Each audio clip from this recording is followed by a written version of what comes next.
Hello po sa ating pinakamaganda at pinakamatapang na Vice President, Inday Sara Duterte. Sobrang idol ko po kayo. Hanga po ako sa katapangan ninyo at sana ipagpatuloy niyo pa po ang inyong magandang hangarin at pagtatanggol sa aming mga OFW, sa aming mga kababayan na nasa malayong lugar.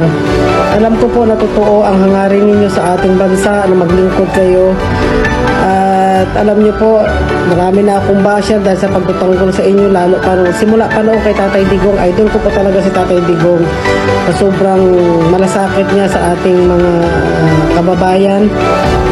At alam ko po, ganun din po ang hangarin ninyo, kagaya po kay Tatay Digong. At nandito lang po kami na sumusuporta sa inyo dito sa ating South Korea. Nandyan po si Lods Rupa May, si Miss Gloria at mga kasamahan niya. Nagpapasalamat din po ako na tinutulungan niyo po ang ating mga kababayan. Sana po makilala ko po kayo ng personal at sana po mamura niyo ako ng malutong. Gusto ko po talaga parang mumura kayo. Kayong dalawa po ni Tatay Digong. Kaya sorry po, pati ako din po palamura kasi idol po talaga kayo. Mura nyo din, isa din yan sa mga nagpapalakas sa akin.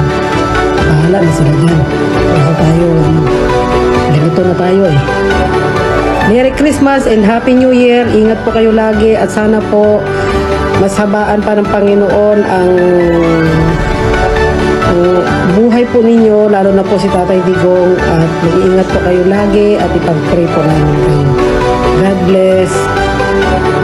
Ako po si Aling Mirna na taga Korea. Isa din po ako sa palamura na gustong-gusto nila.